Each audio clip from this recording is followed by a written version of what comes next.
तो hello students, कैसे हैं आप लोग। मैं उम्मीद कर रहा हूँ आप एकदम स्वस्थ हो गए, एकदम मस्त हो गए। और आज मैं फिर से वापस आ गया हूँ एक शानदार वीडियो लेके, जिसके अंदर हम डिस्कस करेंगे फाइनेंशियल मैनेजमेंट के सभी इंपॉर्टेंट टॉपिक्स को। मैं इसके साथ ये भी बताऊंगा, कई बच्चों का आया ना भैया इसमें वो भी बता दो जो इजी है करने के लिए, है ना। थोड़ा जो स्टार्टिंग में हम थोड़ा ऐसे करें ना स्टार्ट करने के लिए, तो वो भी मैं बताऊंगा कि कौन से ऐसे हमारे चैप्टर्स है, कौन से हमारे ऐसे पर्टिकुलर टॉपिक्स हैं जिन्हें आप पहले स्टार्ट कर सकते हैं क्योंकि वो ईज़ी है, and then you can move on to the hard part. तो चलिए जल्दी से शुरू करते हैं। तो अगर मैं बात करूँ, हमारे ऐसे कई बच्चों का ये भी आया, भैया थोड़ा बोर्ड में बड़ा-बड़ा लिखा करो, थोड़ा-सा हमें दिखने में दिक्कत होती है। तो अब मैं बड़ा-बड़ा लिख के ले आया हूँ, ठीक है। बस थोड़ा ये है कि बोर्ड बार-बार थोड़ा इरेज़ करना पड़ेगा, बट दैट्स फाइन। आगे बढ़ने से पहले एक इम्पोर्टेंट चीज़ मैं आपसे थोड़ा शेयर करना चाहता हूँ कि मैंने देखा है, thank you for the views, ठीक है, जो भी आप पसंद कर रहे हैं मेरी वीडियोज़ को। I am really happy for it and it gives me a great motivation to work for you guys, ठीक है। तो thank you so much first, and secondly जिन भी लोगों ने सब्सक्राइब नहीं किया यार, कर लिया करो। क्योंकि है क्या ना, इस चैनल पे खाली पढ़ाई की बात नहीं होगी, पढ़ाई से थोड़ा हम बियॉन्ड जाएँगे, थोड़ा करियर की तरफ भी देखेंगे, थोड़ा-सा हम सोशल मीडिया की तरफ भी देखेंगे, थोड़ा हम कम्युनिकेशन स्किल्स को कैसे एनहांस करते हैं वो भी देखेंगे। और भी मैं कई शानदार चीज़ें लेके आ रहा हूँ इस चैनल पे, खाली एग्ज़ाम ओरिएंटेड नहीं रहने वाला, ठीक है। बहुत सारी और भी चीज़ें हैं, कुछ स्किल्स जो आपको सीखनी चाहिए, इस तरह की बहुत सारी चीज़ें मैं लेके आने वाला हूँ आगे फ्यूचर में इस चैनल पे। इस तो प्लीज़ आप सब्सक्राइब कीजिए, ये आपके लिए बहुत ज़्यादा बेनिफिशियल होने वाला है और मुझे तो मोटिवेशन मिल ही जाती है, ठीक है। So thank you so much guys once again and let's move ahead, ठीक है। यूनिट 1 में हमारा सबसे बढ़िया टॉपिक जो आता है, first there is theory. Finance के बारे में बता दो भैया, है ना, फाइनेंस, ठीक है, थ्योरी ऑफ फाइनेंशियल मैनेजमेंट, वो पूरी चैप्टर 1 में, यूनिट 1 में है हमारी। बट यूनिट 1 में एक जो सबसे इंपॉर्टेंट टॉपिक है, वो है टाइम वैल्यू ऑफ मनी। एक क्वेश्चन इसमें से आते ही आता है, एक क्वेश्चन इसमें से आता ही आता है। या तो आपसे बोल देगा भैया प्रेज़ेंट वैल्यू निकालो, या तो आपको एन्युटी फैक्टर दे देगा तो पीवीएफ निकालना पड़ेगा। आपसे कुछ भी वो पूछ सकता है टाइम वैल्यू से रिलेटेड, इसकी थ्योरी भी आ जाती है, ठीक है। ये टॉपिक मैं पता है क्या मार्क करूँगा, इसको मैं मार्क करूँगा ईज़ी। क्यों भैया? ईज़ी क्यों? बहुत आसान है। कुछ 4 से 5 फ़ॉर्मूला हैं और उनको करके आप ये पूरा चैप्टर कर सकते हो न्यूमेरिकल वाइज़। थ्योरी वाइज़ भी it is quite small. Unit 2 की अगर मैं बात करूँ, तो वहाँ पे सबसे पहले आता है आपका कैश फ्लो एस्टिमेशन। इसको मैं मीडियम पे डालूँगा, थोड़ा-सा डिफ़िकल्ट है, थोड़ा-सा डिफ़िकल्ट है। फिर आता है हमारा, इसमें होता है कैश फ्लो का एस्टिमेट करते हो आप, ठीक है। कैश फ्लो को एस्टिमेट करते हो कि हमारे 10 साल में कैश इतना आया, ठीक है, एंड अब 11वें साल में कितना आएगा, that is your cash flow estimation. Now capital budgeting, what is capital budgeting?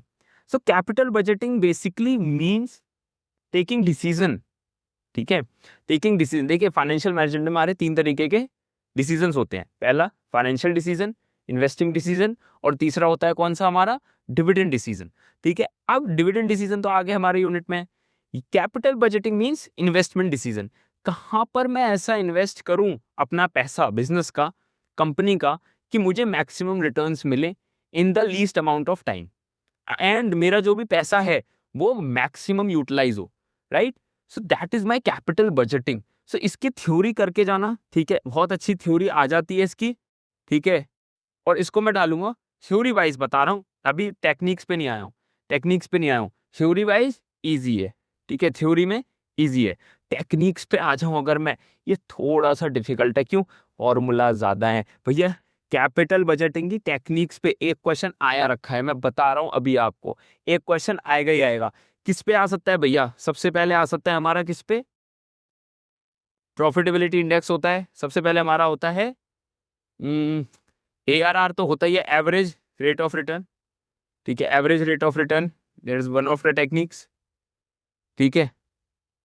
फिर इंटरनल रेट ऑफ रिटर्न, ठीक है, अभी इंटरनल रेट ऑफ रिटर्न पे मैं थोड़ी सी आपके साथ डिस्कशन करूंगा, ठीक है। फिर एक हमारा आ जाता है profitability index,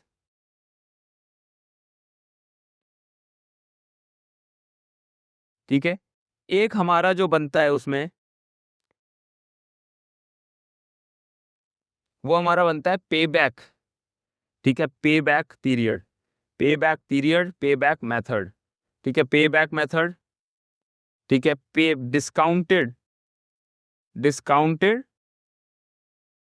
PBM, payback method, discounted. So payback method basically is not considering the future value into current value. जो आप टाइम वैल्यू ऑफ मनी में सीखोगे कि आप फ्यूचर वैल्यूज को कैसे आप प्रेजेंट वैल्यू पे लेके आते हो, वो चीज आपके पे बैक मेथड में नहीं की जाती। वहीं डिस्काउंटेड में आप जो फ्यूचर वैल्यू है उसको नीचे लेके आते हो अपने करंट वैल्यू पे, जो प्रेजेंट टाइम में जो उसकी वैल्यू होगी उसको डिटरमाइन करते हो आप इसके अंदर।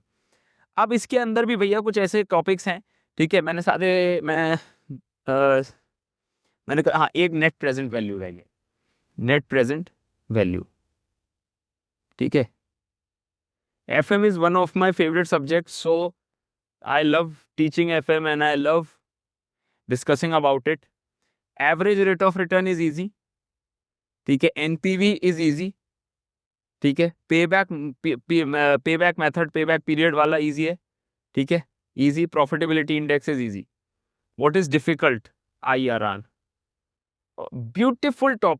Beautiful topic and it is hard, ठीक है। इसमें थ्योरी भी आ सकती है, इसमें भैया आपका न्यूमेरिकल भी आ सकता है, और पे बैक पीरियड पे न्यूमेरिकल आने के चांसेस थोड़े से ज्यादा रहते हैं। कंबाइंड भी आ सकता है, पार्ट ए आपका थ्योरी, पार्ट बी न्यूमेरिकल, ये भी हो सकता है इसमें, ठीक है। तो ये भी ध्यान रखना, IRR पे क्वेश्चन आता जरूर है, तो अगर आप कर सकते हो तो कर लेना इसको, अगर टाइम है और बचता है आपके पास, क्योंकि इसमें बहुत अच्छा टॉपिक है। और क्या है ना, आपका profitability index, net present value और थोड़ा बहुत इधर उधर का टाइम वैल्यू ऑफ मनी का कॉन्सेप्ट जोड़ के ये बना है, ठीक है।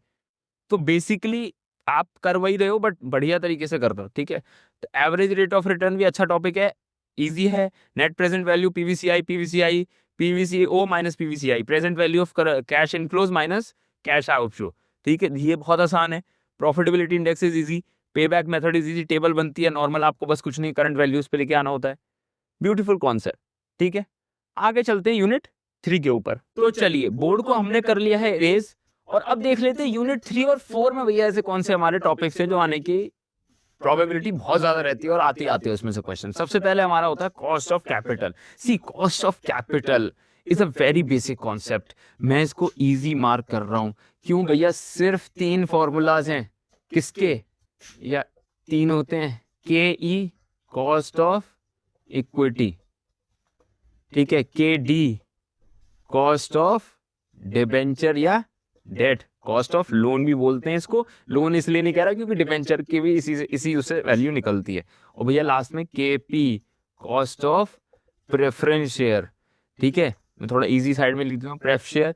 एक और होता है KR भी होता है, ठीक है, कॉस्ट ऑफ रिटेन्ड अर्निंग, ठीक है। 3 से 4 फॉर्मूलाज हैं अंदर। फिर इसमें वो भी है tax without tax, that is not a very difficult adjustment, ठीक है। 1 - T करना होता है, that's not a very difficult adjustment, ठीक है। तो इजी टॉपिक है, इजी टॉपिक, पहले स्टार्ट कर सकते हो। Capital structure theory and approaches, Modigliani, EBIT EPS analysis, ठीक है, एक आध और सब इसके अंदर कवर है। एक क्वेश्चन आता ही आता है, मोदी मिलिंगलानी पे आता ही आता है, या MM अप्रोच जिसे हम बोलते हैं शॉर्ट में, या EBIT EPS पे आ जाता है, या नेट इनकम अप्रोच, या नेट ऑपरेटिंग इनकम अप्रोच। ये 3 से 4 अप्रोचेस होती हैं, इस पे आता ही आता है। कैपिटल स्ट्रक्चर की थ्योरी पढ़ लेना। कैपिटल स्ट्रक्चर क्या होता है? डेट और इक्विटी को एक ऐसा रेशियो जिससे कि हमारा जो है टैक्स सेव हो और ज्यादा हमारी जो इन्वेस्टमेंट है, जो भी हम पैसा लगा रहे हैं बिजनेस में, वो ऑप्टिमली यूटिलाइज हो, ठीक है। ये होता है कैपिटल स्ट्रक्चर। थ्योरी और अप्रोचेस को ध्यान से कर लेना, थ्योरी का क्वेश्चन आएगा इसमें से, ठीक है। और अगर वीडियो चाहिए थ्योरी के ऊपर तो प्लीज मुझे कमेंट में बता देना, ठीक है। यूनिट 4 की बात करूं, डिविडेंड डिसीजन पे आ गए अब हम भैया। डिविडेंड डिसीजन क्या है, पूरा पढ़ लेना, ठीक है। थ्योरी को पढ़ लेना, पता होनी चाहिए, क्योंकि क्वेश्चन कई बार FM में नहीं आपसे बनता, तो आपको पता होना चाहिए डिविडेंड डिसीजन में कैसे करना है, कैसे क्या थ्योरी है उसकी। सेकेंडली, न्यूमेरिकल बहुत बेसिक है, सिर्फ 3 से 4 फॉर्मूला हैं। Yes, they are a little difficult. Numericals को मैं मिड पे डाल दूंगा, थ्योरी को मैं फिर से इजी पे डालूंगा, ठीक है, फिर से इजी पे डालूंगा। मीडियम, ठीक है, मीडियम डिफिकल्ट, सिर्फ एक IRR का कॉन्सेप्ट है आपका जो डिफिकल्ट है, और अभी एक यूनिट 5 में मैं बताऊंगा वो डिफिकल्ट है। न्यूमेरिकल आर मीडियम, 2 से 3 मॉडल होते हैं। वॉल्टर मॉडल होता है एक हमारा, ठीक है, एक हमारा गॉर्डन मॉडल होता है, ठीक है। ये 2 मॉडल होते हैं जो बेसिक है, ठीक है। इन पे एक आ जाता है क्वेश्चन वॉल्टर मॉडल और गॉर्डन मॉडल से, ये जरूर करके जाना है आपको, ठीक है। अब चलते हैं यूनिट 5 की ओर। तो मैंने कर लिया है बोर्ड को एरेज और मैं आ गया unit suffice to. But working capital estimation is a really beautiful topic, very easy. But उस easy को करने के लिए आपको 7 से 8 formulas याद करने पड़ते हैं. That is why I am putting this topic on the hard, cause it is not very much difficult. It is not based on the difficulty. It is based on the thing that it has many formula. It has many formula. So basically ये chapter बहुत अच्छा है. मैं बताऊं आपको, working capital estimation सबसे आसान chapter है उस हिसाब से देखा जाए तो. क्यों?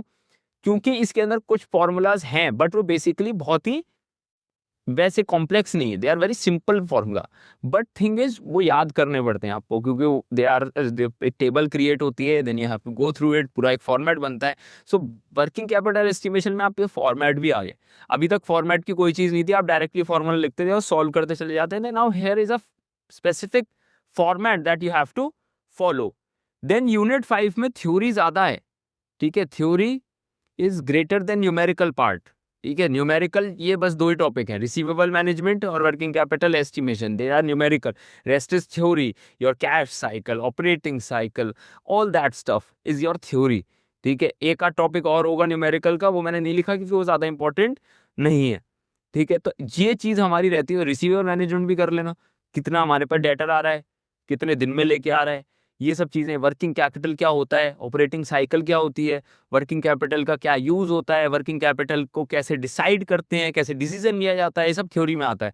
इसको भी आपको करके जाना है, सो दैट अगर आपसे कोई न्यूमेरिकल ना बने, so you can do the theory part. ठीक है, चलिए तो इस वीडियो को यहीं तक रखते हैं. Thank you guys for watching this video and I will see you next time.